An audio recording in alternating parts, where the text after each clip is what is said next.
Hey everybody, Shane Presley here with Rock Paper Podcast. I want to tell you about a couple of exciting events coming up. Coming up on June 11th, we'll be celebrating 1 year of singer-songwriter storytelling showcase at Naked Vine with Michael Eisenbeis and Susie Bassino of Find a Drive, and Michael Flynn and Dustin Brown of Waiting for Flynn. So we'll have 4 riders. We'll have grilled cheese going out there that evening. And we'll have plenty of wine, whiskey, tequila, and local craft beers. So join us at Naked Vine June 11th. It's a $10 cover for the evening, 7 o'clock start. Let me tell you about my friends over there at Naked Vine. If you haven't been by yet, they're doing really amazing things with some local St. Louis music and some of your favorite national regional touring acts and stuff coming through there. So live music Thursday through Saturday. Coming up this week, May 23rd, Bedlam Brothers will be out there playing all your favorite Dylan tunes, so come on by. Friday, May 24th, Chris Roost and Mike Buck will be there. And on Saturday, May 25th, Diesel Island returns. You can find all this information and more at nakedvine.net. Be sure to follow along with them on Facebook, Twitter, and Instagram, and get involved with them out there in Chesterfield, Missouri. Hey, another big show coming up I want to let you know about. We're celebrating 5 years of Rock Paper Podcast on June 22nd, and that'll be at Broadway Oyster Bar, and I've invited along my good friends Amanda Fish, Tony Campanella Band, and Odds Lane. Along with the great live music all night happening, we'll also have live art from Jessica Hitchcock. She'll be doing a painting throughout the evening, I'm really excited about that too. And along with all this, we'll have great food from Broadway Oyster Bar and cold drinks all night long. So join us out there at Broadway Oyster Bar on June 22nd for some great live music. Again, music starts at 10. It's an $8 cover for that show. Come out and party with us. This will be 5 years of Rock Paper Podcast. It's pretty wild. So get involved. Everything going on. And last but not least, I want to let you know about my friends, Joseph Meyer Club. If you haven't checked them out yet, head over to josephmeyerclub.com right now and check out their foaming aftershave. You can try today with 20% off using my code RPPJMC20 during checkout. Again, josephmeyerclub.com. Get involved with them also on Facebook for more information. All right, everybody. Thanks for listening. Thanks for all the support over all these years. Really, the show means so much to me, and I'm glad you all have been listening, and thank you. Have a great day. A podcast is kind of like it's like a radio show that's not on the radio. It's on the internet. Does that make sense? Uh-huh. Yeah. That's also like my mom. It makes it sound more confusing, doesn't it? It sounds like this. This is the Monolithic. You're listening to the Rock Paper Podcast. Rock Paper Podcast. Rock Paper Podcast. Rock Paper Podcast, y'all. Hey everybody, Shane Presley here, Rock Paper Podcast, coming to you from St. Louis, Missouri. Hanging out today at the Pocket with the Monolithic. Welcome to the show, guys. Thank you for having us. I said that right, didn't I? Mm-hmm. I think so. Okay. I think so. You said that right. I always getting nervous sometimes on messing up my intros. And anyway, you guys want to properly introduce yourselves for everybody listening? Sure. I'm Nick Rhodes. I play guitar and sing. I'm Keith. I play bass and dance around. I'm Chris. I also play guitar and sing. Do you also dance around though? A little bit sometimes. I get him to dance with me sometimes. Yeah, sometimes he'll get me to do like the little like Taebo kicks that he does, or and I'm not making this up. This is this for a minute. Or like sometimes he'll want me to like move my hips back and forth, but my hips are made of like stone. So loosen them up. Yeah, I gotta loosen them up a little bit. I just saw Adam Sandler was on SNL the other night. Hosting for the first time, and really for the first time ever. Wow. Yeah. Wait, really? It seems like that was like a joke. No, he hadn't been back on the show since he got fired. So he wow. I guess I would have thought he would have been on it like back in the 90s at least or something. No, yeah, this is his first return since being a cast member.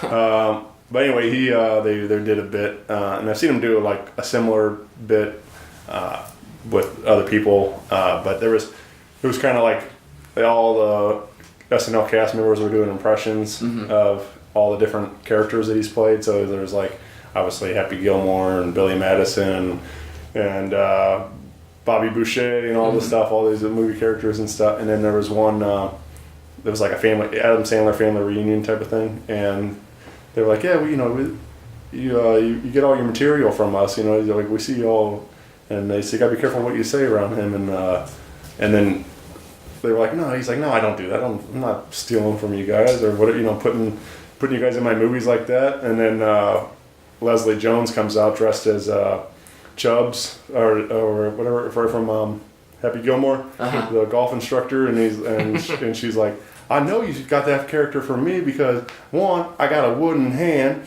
and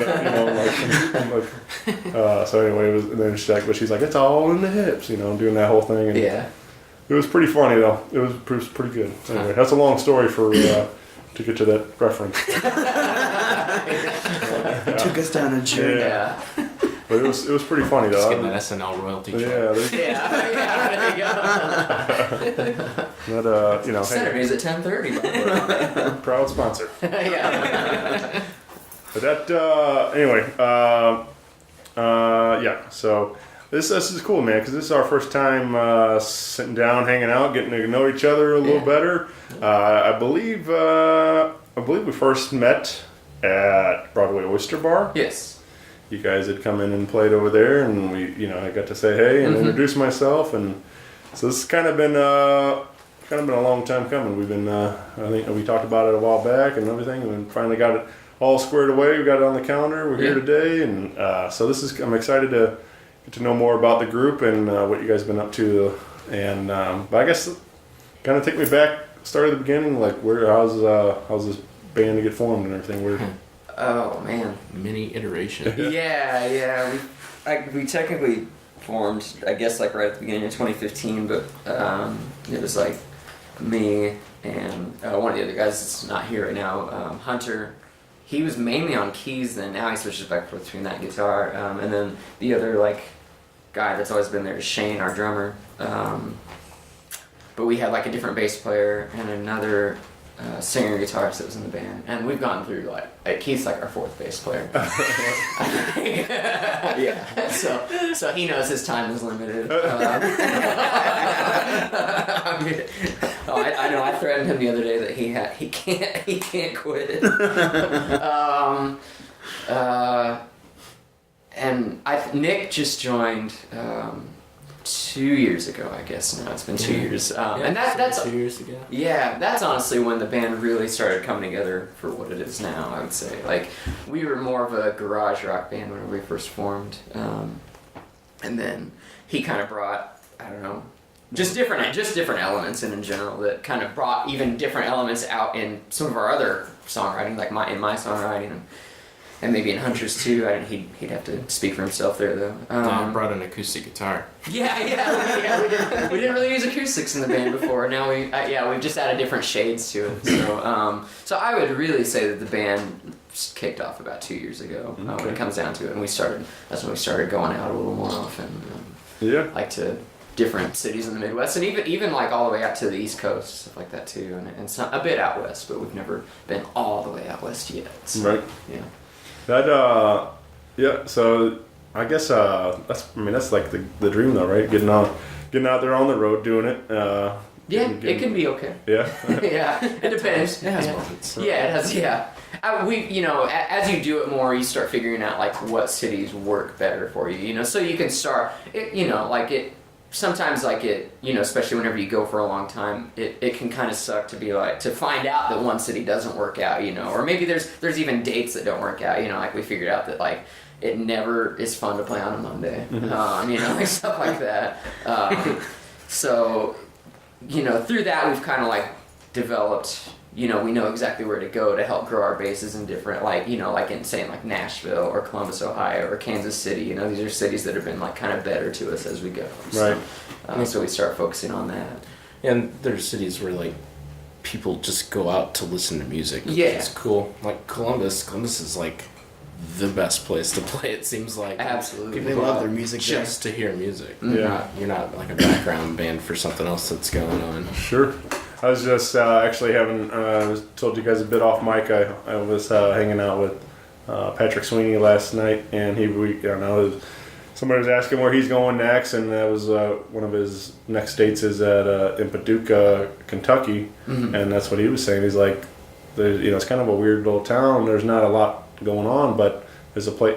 People come out to see live music because that's the only thing. Like, there might not be a whole lot happening in town, but when there's I guess there's one venue that does stuff, and the people just go to that venue because they want to see live music, and so there's some of those cities like that, like where they need some entertainment. So they'll go to a club anyway, regardless of who's playing, just to see, happen to catch some new music and stuff. So There's nothing to do there. right, yeah, I grew up in that area. Right. There's nothing to do. yeah. Music's all you have. Right. Yeah. I always wish we kind of, it's like, I don't know, obviously we, in St. Louis, we're pretty spoiled with having, several venues and, hundreds of bands and all this. We've got, a lot of music happening all over the city, all, in the greater St. Louis area and stuff. But I always look at that scene like in Wayne's World where they go to the gas works, and they just show up and hey, who's playing tonight, and it's like, and then the bouncer guy tells them who, it's the Shitty Beatles and whatever, and Jolly Green Giants. But I just laugh at that scene because nobody ever does that hardly anymore. It's like everybody just gets on their phone and looks at where they're playing here tonight. I'm not going there, but nobody just goes to try to discover something new. Yeah. Hardly. Or they'll say, I don't know who that is. I'm not going to go. Right. Exactly. Yeah. It's but I love that mentality. Just go out to something and you may discover your next favorite band. You never know. Yeah. It's just because you don't know the name or whatever, but yeah. So, but yeah, I wish we can kind of get back to some of that stuff. But like I said, everything's people just afraid to take chances anymore. It seems like today. Oh It's yeah, for sure. You never know; it could always shift again too. Yeah. Everything goes in cycles. Right. Well, I mean, it's even the same thing too with opening bands and stuff. A lot of people just show up for the headliner and stuff, that kind of thing too. Yeah. It's I've discovered so many great bands just by going to shows early. Sure. And, I admit I've been guilty of that too, but but I try not to. Yeah. But yeah, we all start somewhere, So, Sure, absolutely. Yeah. So, but anyway, so I guess when I know you guys have been getting quite a bit of attention too with doing Pink Floyd stuff too. Yeah, sometimes, yeah. You guys, when did the idea to start doing some of the Pink Floyd material come around? Actually, before Nick was even in the band. Yeah. I think it was around Halloween 2016. The way the band was then, the bass player that was in that band was also a huge Floyd fan, like I am. And I think we just suddenly discovered that we kind of all collectively knew how to play most of Dark Side of the Moon. We're like, hey, let's just do that whole album for fun, for a Halloween show or something like that. And then we ended up doing all of Wish You Were Here too, because we want to make a longer show out of it, I guess. Yeah. And so we started doing that just around more special events. That was the first time we did it, and we didn't do it for another year until around the eclipse 2 years ago. Yeah. And then we started doing it at Hangar 9 in Carbondale and had a really good time doing it. And what's been, in the end, it's fun to do that Floyd stuff, but I also don't, we don't always just do Floyd whenever we do it. We'll go out and play an hour of our own stuff, and that's, it's more about that because I think the reason that we started doing it just a little more often every now and then, maybe 2 or 3 times a year, was because exactly what you said, people don't take chances on new music, but the thing is whenever we go do that, sometimes we get people out that never would have come out to see us otherwise and hear our music. Right.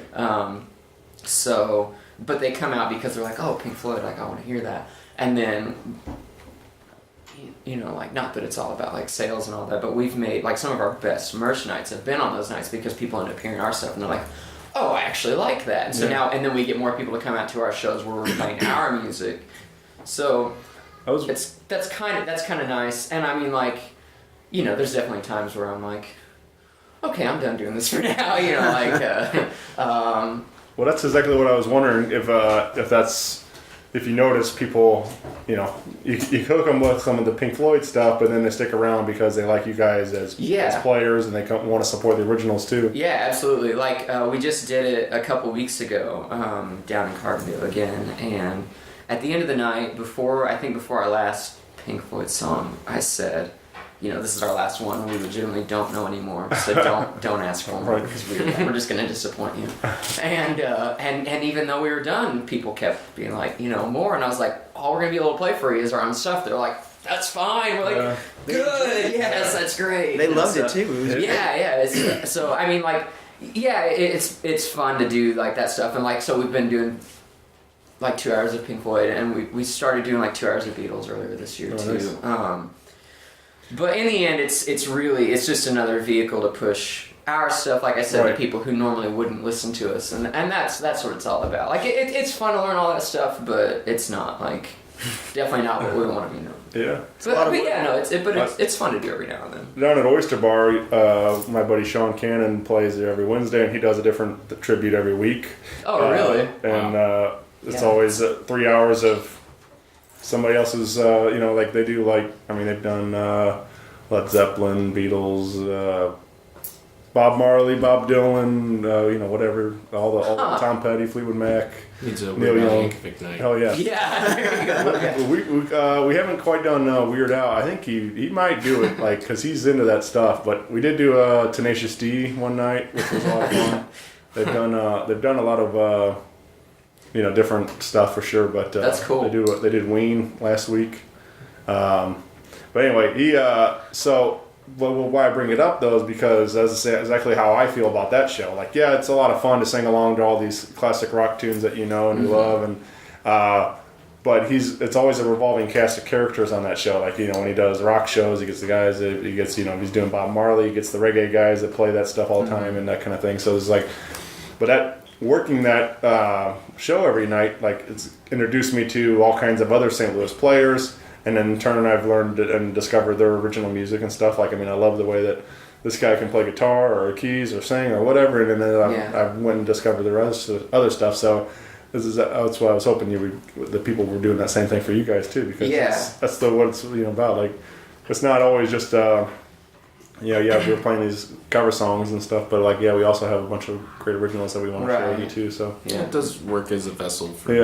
know, getting that out to people for sure. Yeah, absolutely. And I mean, like, you know, it's much better than going and being background music at some other bar. You know, I mean, like I don't know. Well, you mentioned Beatles, and I feel like that probably go over real well, because I feel like your latest record is kind of channels a lot of that, like kind of you know, especially with some of the harmonies and different things you guys are doing on there, and I like that, like there's you know, some rock stuff, but then like the, you know, the same thing with like the Beatles were all over the board, you know, especially over the years. I mean, but they had you know, some country ones in there, some pop ones, you know, it's like it's all across the board, and I felt like that was listening to this record, there was a lot of that kind of going on too. Cool. That's a huge compliment. Thank you. That's awesome. I would never say that we aim to do that, but you know, it's just kind of like you know, you got three different people, completely different writing styles, so and kind of like the Beatles essentially. So I mean, like, but I would. Yeah, that's cool though. Yeah, I mean, like I said, just never would. I don't know, like I when I listen to some stuff, I try to pick out, like, I bet this band was an influence or that kind of stuff. You know, just kind of you hear some stuff and you can kind of you know, help narrow it down on that. And that's the first thing that popped in my, especially like I said, hearing some of the different vocal stuff, and like, you know, just like I bet the Beatles were probably a big influence on some of the stuff. So I'm curious, other than the Beatles, what bands do you think were influenced by? Or do you already know? Yeah, I mean, like, that was definitely the big one that stood out at first. I don't know. I'm not sure. What was interesting, and when I heard it, like, it kind of, I don't know. Again, I don't know if that's an influence or not, but after the record, I was listening on Spotify. Mm-hmm. After the record plays out, it goes into a bunch of other random, you know, stuff. Like it plays some other similar things that, and it played the band.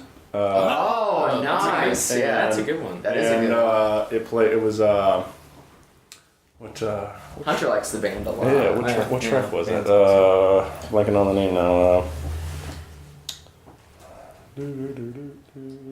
I don't think that's a comparison we've gotten yet. No, but I like that one. We've gotten a lot of Let's random see. ones. We've gotten like A few times. sometimes we get. Oh. I think we get the Eagles every now and then just because of harmonies. Yeah. It was the weight. That's what it was. Cool. I was, A lot of his songs get Wilco because that is definitely that's his favorite band. Yeah. Like, Big fan. Yeah.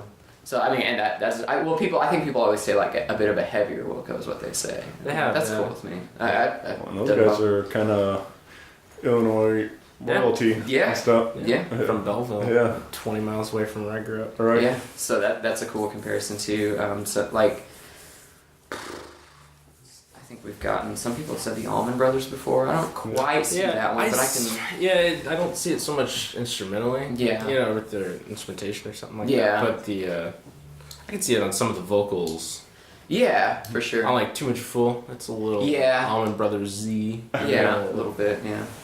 Yeah. I don't know. I think Hunter always likes to tell me that my songs sound like Oasis songs. Yeah, I've said that before too. I think the only one that does though is What You've Got, and that's it. I think that's because one of the first songs I brought to the band, and so then it's like, oh, all your songs sound like Oasis. You know, and it's like, really, that's the only one. But basically, what it comes down to is we each think each other's songs sound like their favorite band. yeah, exactly. Yeah, and in the end, if you step back and you're like, oh, never mind, it probably. But none of us you want to know. say that because then we're like, man, we're just copying that. Yeah, and I'll definitely admit that the first track off the first record is totally no Gallagher influence. Like, there's no doubt about it.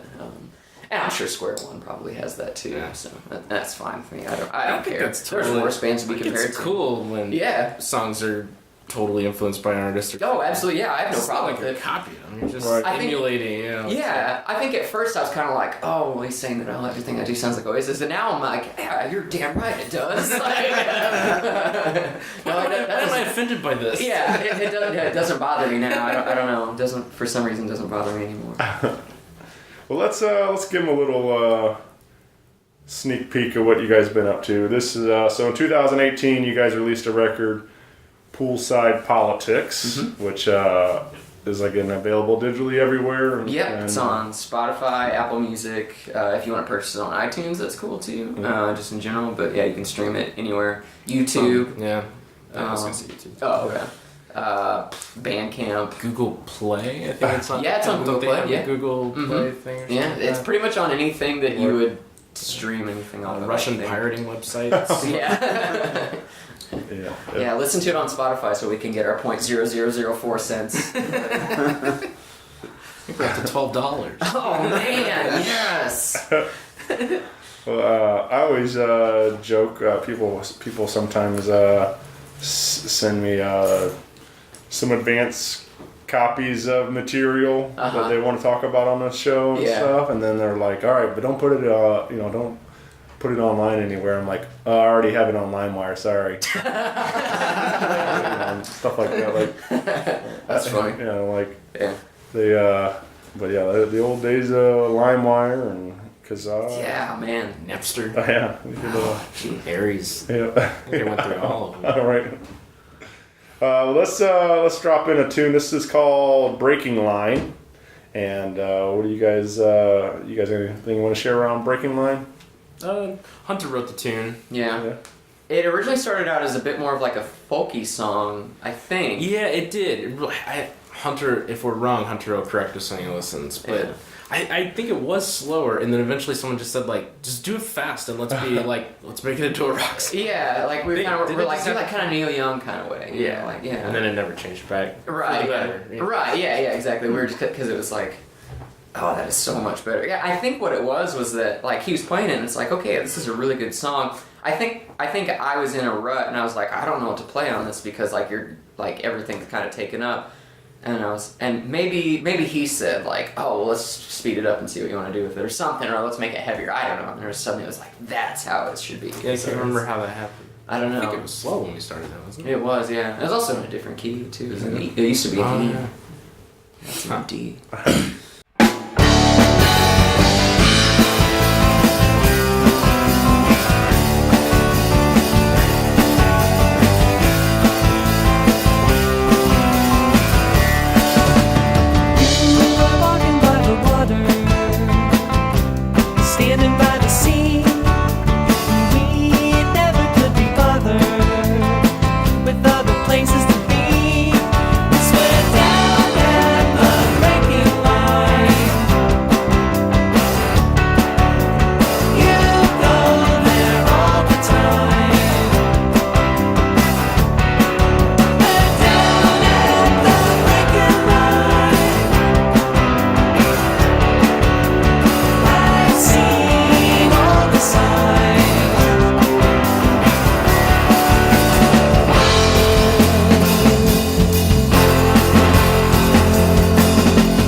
I play that one a little bit more rhythmically. Keith brings a bit of a different feel into it than the record does. Like the record, it's your straightforward kind of like rock song, like Neil Young, Crazy Horse kind of stuff. But when Keith plays it now, I swear the bass part sounds like something John Paul Jones would do.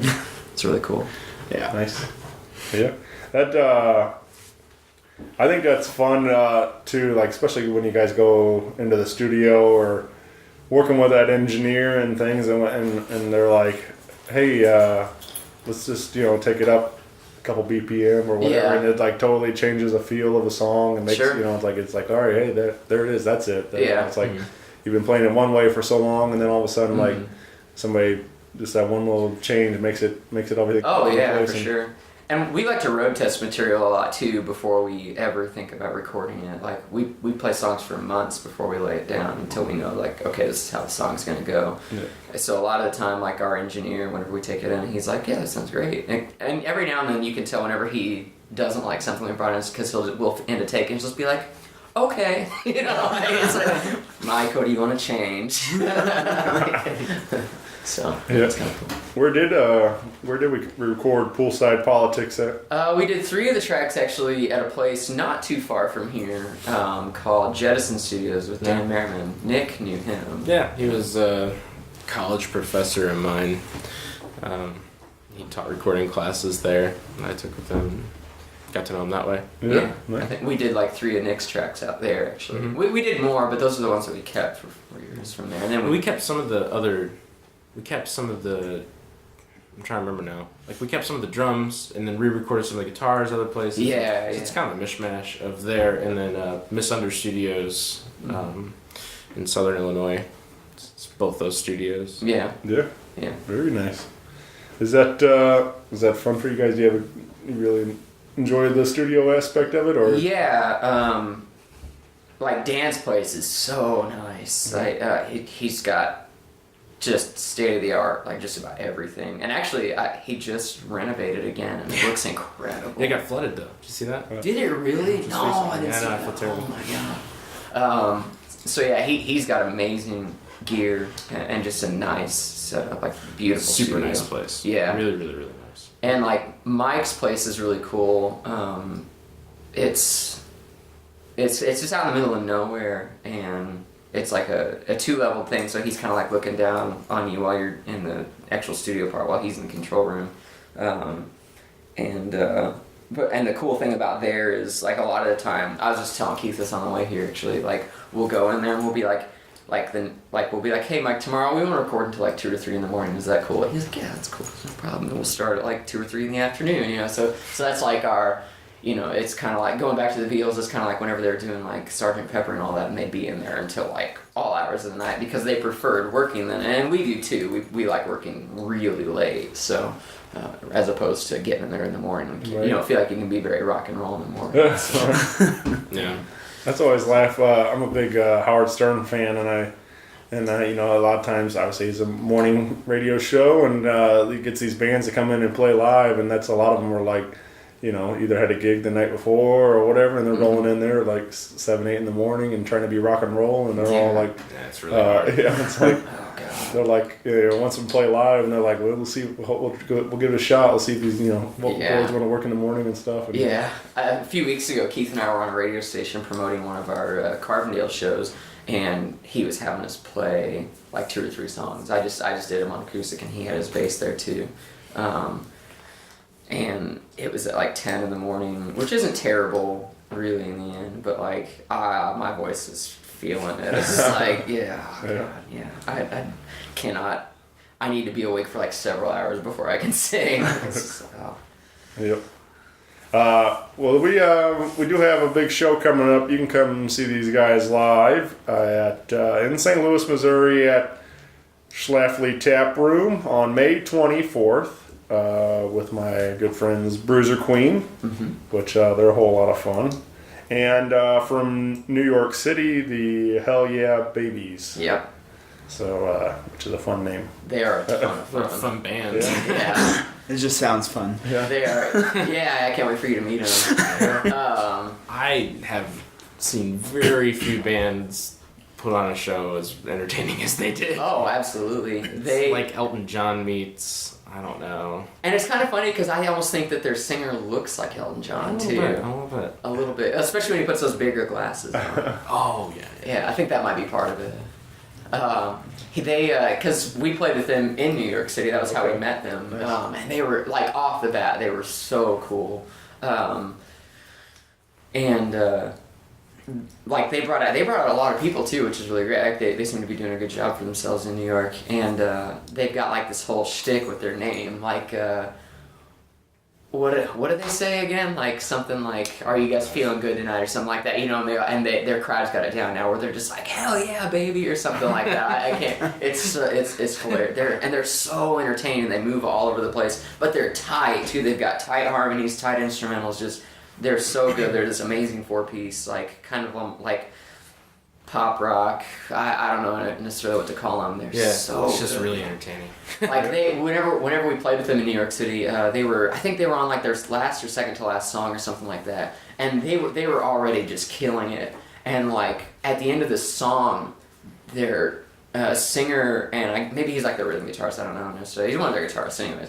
And he falls into the drum kit. But because they were all over the place, it looked like it was part of the show, and we're just like, yeah, you know, like that was incredible. And so then he comes up to us later, we're like, dude, whenever you fell into the drum set, like that was hilarious, you know, it was cool. And he's like, oh yeah, that was an accident. That hurt so bad. He had this massive bruise on it, yeah. But then they took us out to this bar afterwards, and it was just, they were such a good time.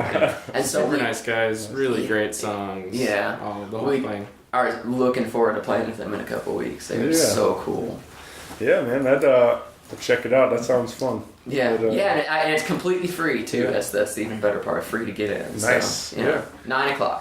All right, and many if you don't know Bruiser Queen, they're a whole lot of fun. They're a two-piece, just rock and roll. They're a lot of high energy too. Cool. Yeah. Yeah, this will be our first time splitting with them. Oh yeah. Mm-hmm. Yeah.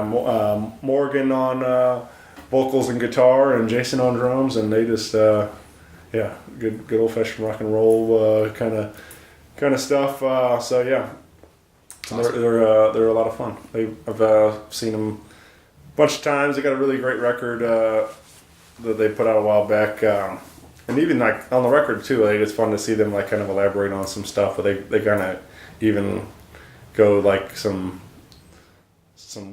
lot of different stuff, which is like interesting to hear, especially as a duo and stuff. Like, but anyway, really great band.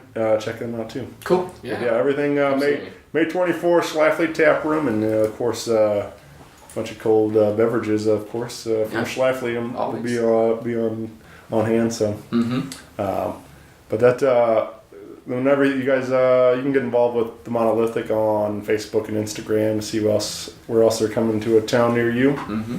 Is that you guys planning to hit the road some more later this year and stuff? Yeah, not long after that, actually. So that's on the 24th, and then the following Thursday we go on just like a short little run. We're in like Lincoln and Omaha, Nebraska, and then Kansas City on June. So that's the 30th, 31st, and June 1st. Nice. And then we're in different places like Atlanta, Birmingham, Alabama, Nashville, Tennessee, out in Columbus again, Indianapolis. We'll be there for the first time. Grand Rapids with some really good friends of ours, Overdrive Orchestra. Do you guys have any crazy moments from the road that come to mind? Yeah. Figure there's always something. Oh man, which ones? I don't know. Probably most of them involve Shane. Yeah. A little bit. Yeah. Yeah. Yeah, pretty much. Yeah. I don't know what the statute of limitations is. Most of the things that have happened. So, like 10 years from now, we'll write a book or something like that. Yeah. The tell-all. Yeah, the tell-all that nobody asked for. Yeah. God, I don't know. It seems that every time we're in Columbus or somewhere with Zoo Trippin', their singer Tony gets involved in something that somehow always the cops always get involved. Uh-oh. You have to get away. Oh man. Yeah. He's that's another band. Like if you're into checking out new bands, Zoo Trippin', they are so good. They're kind of like the Hell Yeah Babies in that they're super entertaining live, like just tight at what they do. Actually, they came out with us for the. They came out and played at Blueberry Hill with us for our record release when we did the Poolside Politics record nice. release. And the bass player that we had before Keith, actually when Keith was just starting to kind of get integrated into the band, Colton did his last show with us as the record release. Mm-hmm. They were, I think backstage we had found this, one of those bears full of honey. And they were up there, they decided they wanted to do Killing in the Name. And I think they were just joking that they were going to get Colton on stage and he was going to drink the whole bear. Well, the thing is like he did come up on stage and Tony, their singer, is pouring this bear into his mouth. And it's on video too. And like he just keeps going and it just like all this honey. And after like Tony can normally kind of keep a straight face during funny things, but like he just, at some point, you hear him going to the mic, oh my god, because Colton is just eating this whole bear of honey. And it's like all over his beard. And so then he gets off stage, and I was like, dude, how did you do that? You know, he's like, it burns. And I bet it does. Tony has provided a lot of entertainment over the last couple of years. Cincinnati, right, was the... Yeah. Played in that kind of weird hole in the wall place. Yeah. They had those windowsills that were like 15 feet off the ground. And at one point, Tony ended up like in his underwear, only crawling up on in top the of that windowsill, and then he jumped, and the clothes never went back on. No, yeah. After, not even after they left. They were still on. And I think the thing too at Blueberry Hill as well is he had multiple shirts on, and every song he would take an article of clothing off. He always eventually ends up in his underwear, which is normally purple, by the way, because they put out It's fitting. Yeah, because they put out a full length record right around the time that we put out our first one too. That was called Purple. So everything he does now is like purple themed. It's he's always got purple underwear on. I remember watching him get his junk fondled by a dude wearing a cape. And he didn't break character the entire time. That's the thing about Tony. He just goes with it. Yep. Probably, I would guess that all of our craziest times are probably in Columbus, honestly. Or inspired by them. Or they are inspired by Columbus. What? WWZT. What would Zoo Trippin' do? Oh, I need a D at the end of that, I guess. Well, yeah, that sounds pretty wild. That rock and roll music, man, it gets you. Yeah. You do all kinds of crazy stuff. Yeah. It makes me wonder, are the really tame folk bands out doing that stuff too? Like, they're probably actually the hardest partiers. Right. I always joke, my buddies, Cluster Pluck. Yeah. Shane, our drummer, was in a band with two of the members. Oh, yeah? Cluster Pluck. They were called, whether you want to call them Leveled or Level D, whichever one. Yeah. Right. Yeah. I've had two really weird nights down at the bar with those guys playing, and I always joke it's that damn bluegrass music and stuff that gets these people, they're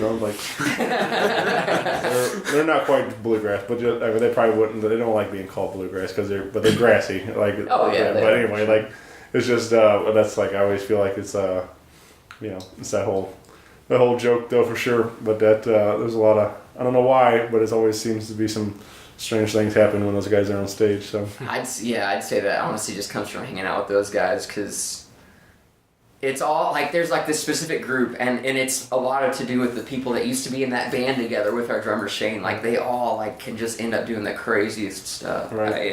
And actually Derek from Cluster Pluck was just at our gig last week. Oh, nice. Yeah, I love those guys. Good guys for sure. Let's throw in another one. This is also from Poolside Politics, and it's called Square One. And then we need to add anything around this tune? Who wrote this one? I did. Are you guys yours? Yeah, I don't know. I think I started writing it because I was trying to figure out a cheat way to play one of Nick's songs that he brought in, and I was like, well, I'm gonna capo right here and see if the chorus can work out better doing. I can't. Maybe it was something like that, or maybe it was somebody else's song, or maybe I could be remembering completely wrong. It's been about a year since I wrote it. I don't know, and I think the words just kind of started coming to me.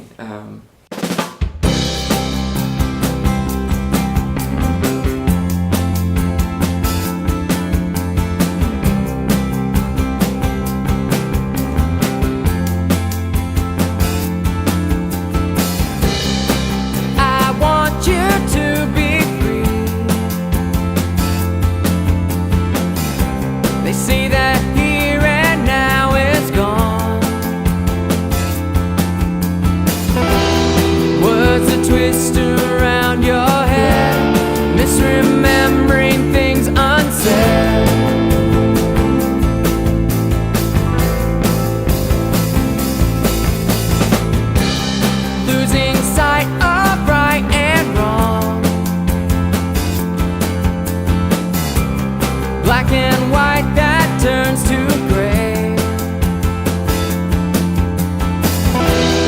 Maybe it's another dream, but there's things you can't unsee.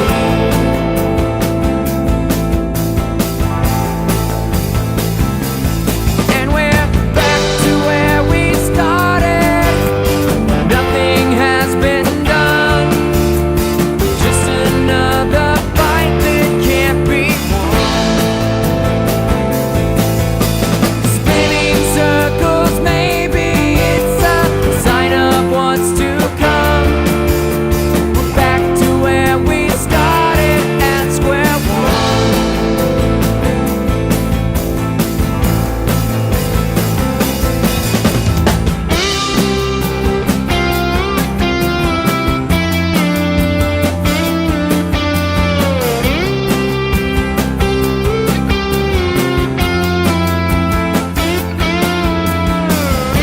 They say your destiny's been told, and here's the writing on the wall. What you see is not in stone. There are places yet to go.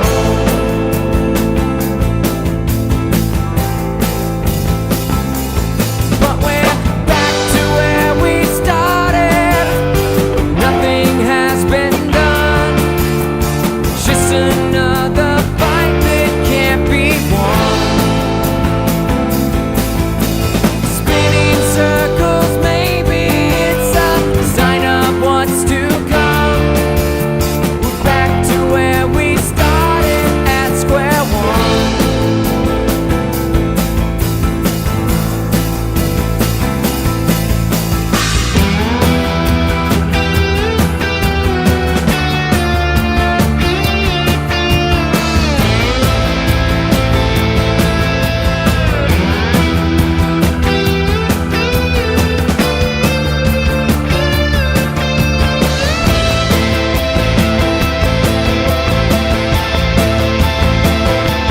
And we're back to where we started. Nothing has been done. Just another fight that can't be won. Spinning circles, maybe it's a sign of what's to come. We're back to where we started at square one.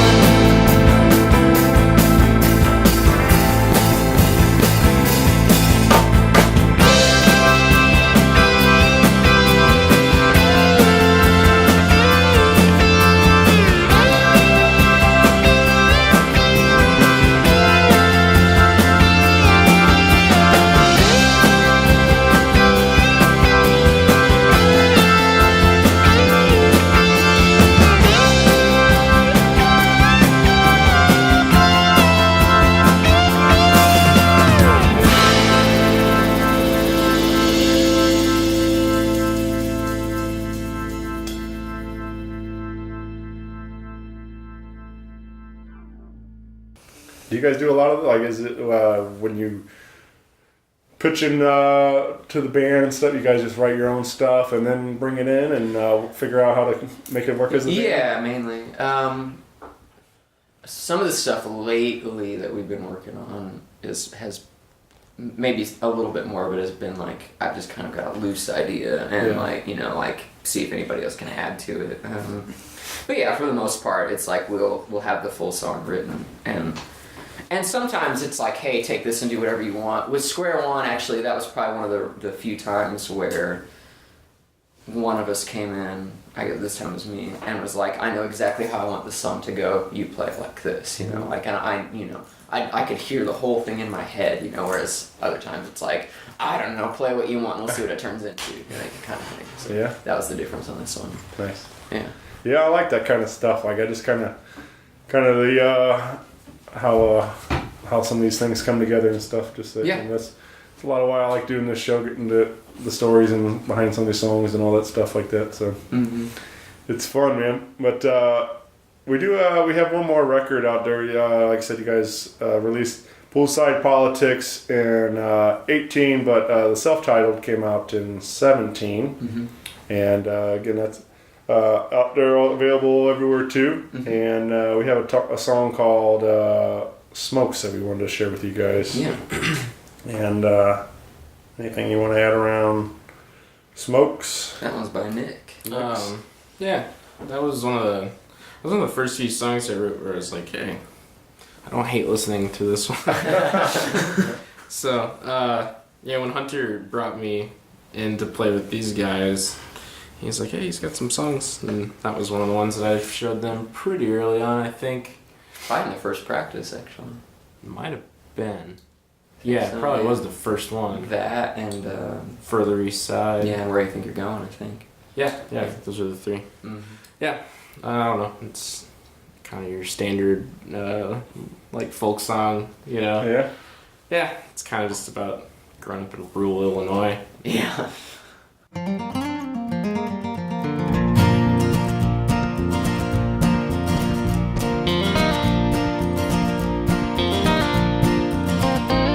Oh, darling, darling, won't you stay with me for just a little longer? Take those flowers off of your grave and stay for just a little longer. Sweet tea and coffee and red jacks galore. Long rides on back roads, I've never smoked more. All those trips to the city, Art Square at the mall, singing on the weekends and playing with the dogs. Oh, now, darling, darling, won't you stay with me for just a little longer? Take those flowers off of your grave and stay for just a little longer. The game sure has changed, but the feeling remains. I'm with you. Together with luck, there ain't nothing I feel I can't do. Leaving at lunchtime to catch a couple drags, hiding in the lobby, I never once felt bad. In the gym, in the band room, the snack bar at noon, apart for some hours, together so soon. Oh, now, darling, darling, won't you stay with me for just a little longer? Take those flowers off of your grave and stay for just a little longer. The game sure has changed, but the feeling remains. I'm with you. Together with luck, there ain't nothing I feel I can't do.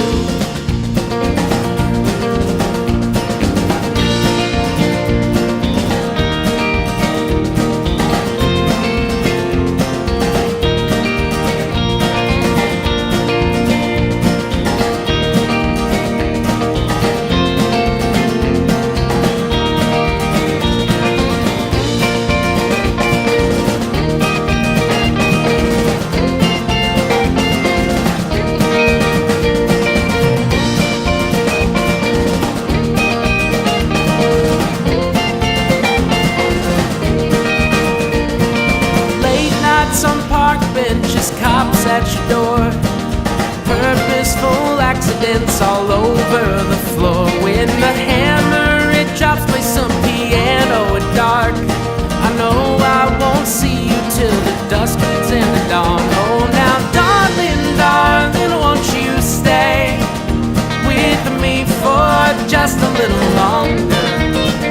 Take those flowers off of your grave. Tell me now, please, won't you just come and say, oh, darling, darling, won't you stay with me for just a little longer? Take those flowers off of your grave and stay for just a little longer.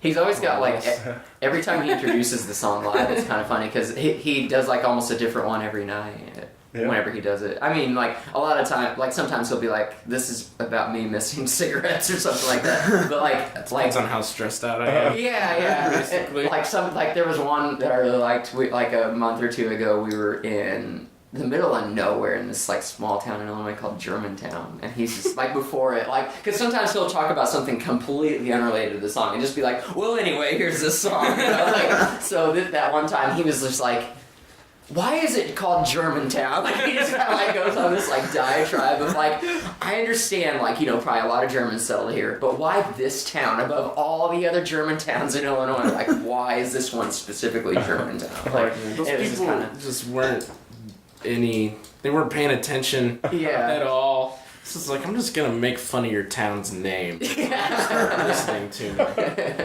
Yeah. I don't know, I kind of make up a different explanation for this song most of the time. Yeah. It's more fun just trying to hear people try to figure out what it's about. So give them different lies and make sense of it. It's very rare that he'll ever come out and be like, oh yeah, this song is about blah blah blah. He'd rather that everybody either figured it out or he'll just change the story every time. Yeah.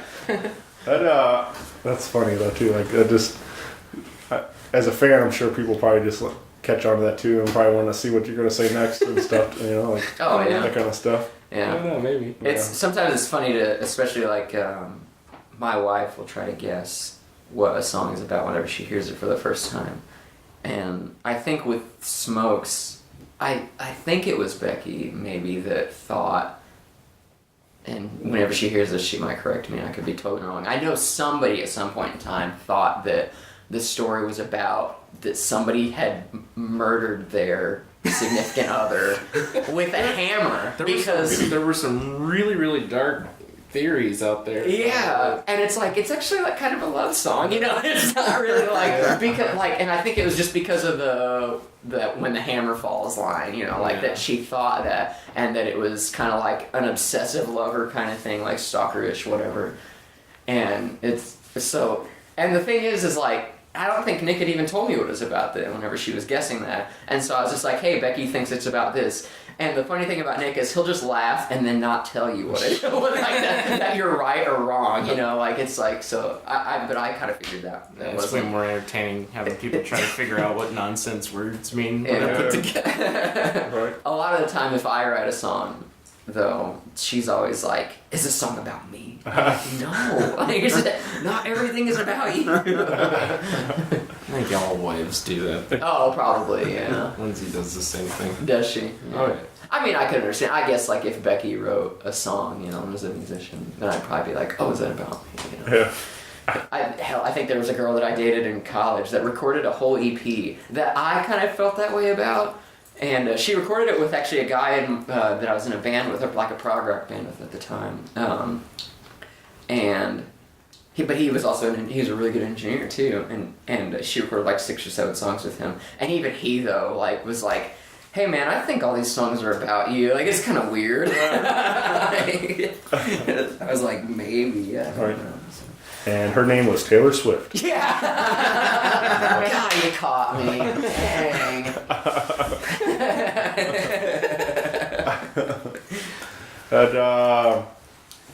I do think that's fun though too. Like that when as a fan of just songwriting, that you can write a song that's sort of vague enough and where people can make up their own stories to go with it and things like it's like sort of like a choose your own adventure almost. Yeah, absolutely. You can apply it to whatever it is that's going on in your life and things like that. So it's kind of fun when people kind of pitch you all kinds of different ideas. Like, I think this song's about that because but they're usually probably way off. So.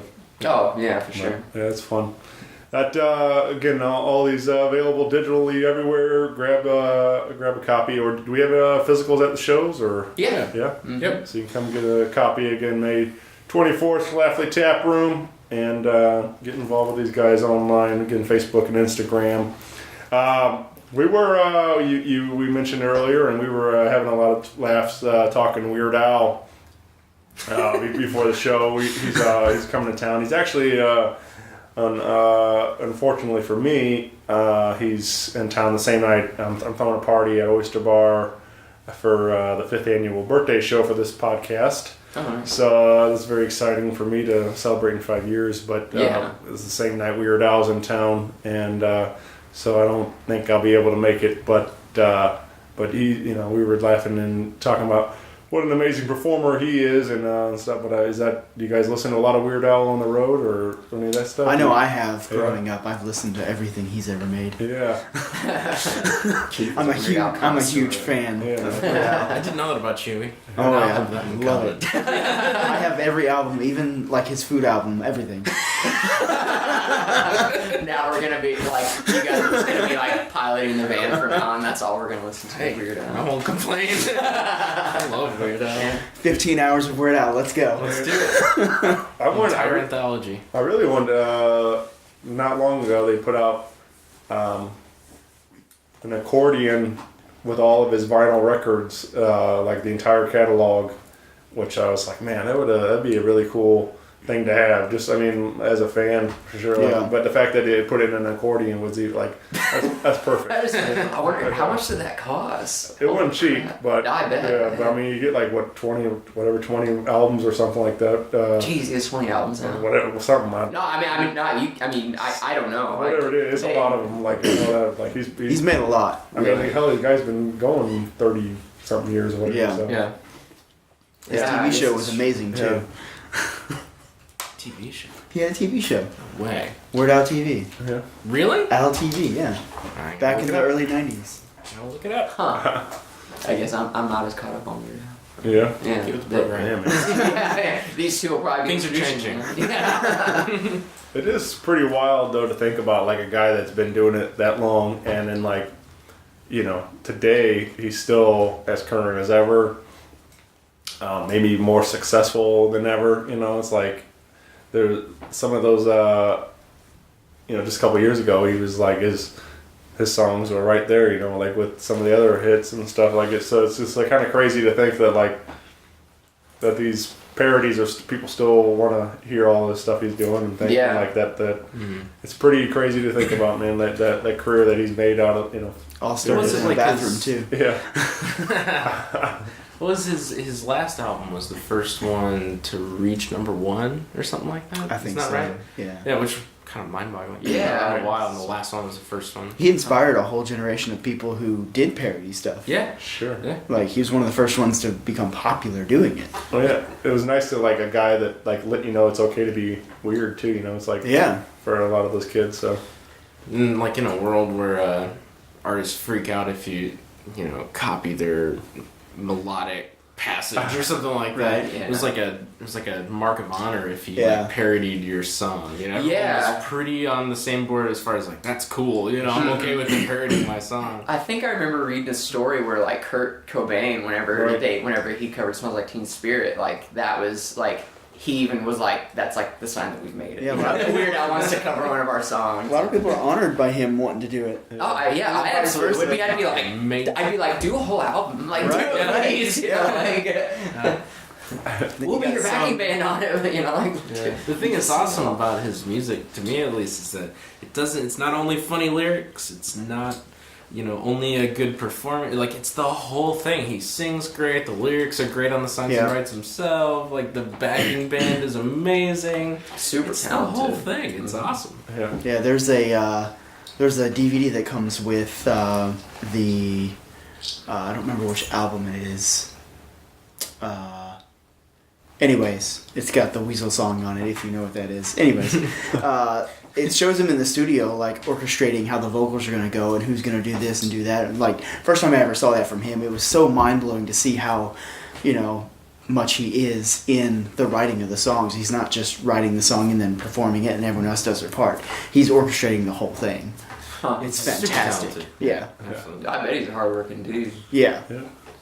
You guys ever like listen to them and like assume they're original ones, and then like you realize like it actually is a parody? Like Yeah, I had that one with the one where he's talking about going to the dentist. Yeah. I thought that was original, and then I heard the original one day, and I was like, what? What song is he parodying? I don't even remember. Oh, okay. A lot of times I'll hear the original and be like, this sucks. Yeah. I like his version better. Oh, yeah, there are tons of those. Oh, yeah. Sure. And I hate that the song is one of them, because I heard the original and was like, this is like boring. I can't hear "Bad" by Michael Jackson now. I gotta hear "You know I'm fat, I'm fashionable." You know, It's great. I can't. And the video is perfect too. Like Oh Yeah, him in the suit. That's what makes him so good. Is all around everything's just great. American Pie is the same way for me now too. Yeah. I always hear the Star Wars version. Yep. Every time. Running with Scissors is probably my favorite album by him. That's the first one I heard. My Running cousin with had Scissors? it. Yeah. She loaned it to me. Yeah. I had the CD hanging around. I know what we'll be listening to on our trips. Coincidentally, that's the one with Here, Albuquerque listen on to it. when we go outside. I went to a gig the other day, and my buddy was playing Lola, and of course I just started singing Yoda. So it's just a natural reflex for me, man. Like to start singing the Weird Al versions, because they're more definitely the lyrics come to me more than any of the other stuff. Like I always laughed. I think there was Brian Posehn was on Conan one night, and he was talking about becoming a new father and all this stuff, and Conan asked him about how he's gonna introduce his kid to Weird Al, and he's like, because he said he had an interesting idea that he was going to just introduce his kid to Weird Al first. Like he was like, how do you do that? Like how do you do you teach them all the originals so they appreciate the parodies?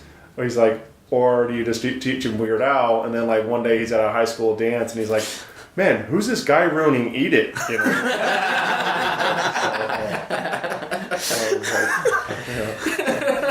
Such a funny idea. Though. Yeah. It's like, just imagine thinking Weird Al was like the greatest musician ever, like because he wrote all these songs. Like, they're so good. Like It's kind of like I guess that reminds me of. It's almost like the premise of that new movie coming out yesterday. Oh yeah, Seen that? sure. Yeah, that looks cool. That's gonna be great. I'd be interested to see. I have a theory about how it's gonna end. Yeah. I don't know if I want to say it. Right. 'Cause people are gonna. I think it's about time I introduce my kids to Weird Al. I Yeah. hadn't thought about it until just now. I guarantee Come on, they'll man. love it. Yeah. Everything in our house right now is like a poop or a fart joke. Oh, they'll love So I think the next Classic. natural Some evolution next is to logical move step. to a really well polished parody song. Yeah. Yeah, I think that. Yeah, Elise is especially about at the age where I think she's gonna start. Yeah, it'll be good. Yeah. But yeah, there's all kinds of good ones out there for sure, man. But that's the thing. I've definitely had a lot of those where just it was kind of an original that got past me, but like I've heard the Weird Al version. I'm like, oh, I love that version. But then like you, all of a sudden like you're at the grocery store or whatever, and you hear whatever it is, and you're like, or something like that, and it's like, no, wait, that's not Weird Al. It's like, Yeah. but yeah. Literally every time I hear Gangster's Paradise, I just sing Amish Paradise. Oh yeah. I don't Sure. even listen to the original words. Yeah. We were listening to some of his original stuff before we started recording this thing too. It was so good. Yeah. So good. That's but yeah, so as our plug for Weird Al, Yeah. June 22nd at the Fox Theater. But hopefully it'll help sell some tickets. There you go. I believe it's Fox. I'm pretty sure it's Fox. If not, it's going to be no. Make the call. Change it. Yeah, right. Also sponsored by Canon Printers and Ice Mountain Water, by the way. I will not bow to corporate sponsors. That's one of my favorite Wayne's World scenes. Yeah, with all the labels and stuff. New print, yellow, different. All right, guys. Well, I really appreciate you taking some time out to hang and talk about some of this stuff. Talk about these records again. Get involved. All things the Monolithic online. Where did that name even come from? I wanted to ask you that too. We were just talking about this last night. Yeah. Might be one of those stories best left for the book. Oh yeah. Well, who were we making? Oh, we were making fun of Nickelback last night. That's right, because we were saying I was making a joke about how they got. I think they got. I believe I heard they got their name from the fact that somebody got a nickel and change one day. Blah blah blah. Anyway, and I think I said that out loud just to make fun of them. And Nick's like, "You got the name from typing cool words into Google," and I was like, "Okay, you're right." Shut up. Okay. No, that's mostly true. Actually, like I think we were, whenever the band was forming, we just wanted something that nobody else had, because like the thing I hate the most is whenever we're trying to like find other bands that we want to play with in different towns, and I type a name into like with a Facebook search bar to try to find their page or something like that to try to get a hold of them, and there's like 50 people with that name, like. Right. Stop calling your band Double Shot. It's not original anymore. Like it never was. Anyway, so I just wanted something that I could type into Google, like www.whatever.com, and it didn't exist. And so I legit, and I knew I wanted it to be either the something or just a quick one-word thing, so that it was also just easy for people to. Because, if we went up there and had this long name, good luck to any drunk person that wants to remember that. So I did legitimately type cool words into Google one day, and I was just looking at this list, and I think Monolith was in there. And I was like, hey, that is a cool word, what do you know? And so I think maybe we had like a group chat going, and I was just like, hey, what about something with this? And we ended up finding out that there was like some more like cult band from the 70s called Monolith. And we're like, well, we can't do that then, But that's so... we, just like bounced around different ideas until we got to the Monolithic. So, but it ended up being kind of cool, since like a lot of the time monoliths are like, rock formations. And we're like, kind of hitting the nail on the head there. Yeah. Like, we're a rock band, so it works out. And now the cool thing is though that, since we've been doing some more Carbondale shows, we'll get that name ends up sticking with people just because nobody else does have it, which is really nice. And now every now and then if I go out just to shop in Carbondale or something like that, people are like, hey, Monolithic, but I swear nobody ever gets it right though. People always say Monolith or something, like they'll just shout it at me, and I'm like, hey, the Monolithics. Yeah, we constantly get the Monolithics, like we're some 50s band, like here's Nick and his Monolithic boys, So yeah, it's kind of funny. Yeah. So now I'm interested. What other cool words were on there? I honestly don't remember. It's been a minute. I was honestly slacking at work. Obviously, they weren't very cool. Yeah, they're not as cool as that one. I don't know. And what makes a word cool? That's what I want to know too. I don't know. Yeah, some of them just sound cool. I don't know. Yeah. Let's see, like. There's other ones that I really like. Word with sunglasses on and stuff, and yeah, exactly. Yeah. Smoking a cigarette. Yeah, I don't know. And now that I have to think about it, I can't think of any cool words. I'm like, words got blanking on it, Words driving a Trans Am. Yeah. Getting chased by the police. Yeah. Man, that's a cool word. Look how cool that word is. Honey, don't look at that word. He's bad news. Yeah. All right, guys. Well, we'll see you all May 24th at Schlafly Tap Room. That's right. Cool. All right, thanks guys. I really appreciate it. Thank you. Let's do it again soon. Absolutely. Yeah, it's been great. All right, thanks It's guys. fun. Bye everyone. Bye. Rock Paper Podcast. Rock Paper Podcast. Rock Paper Podcast. Rock Paper Podcast. Well, yeah, that was it.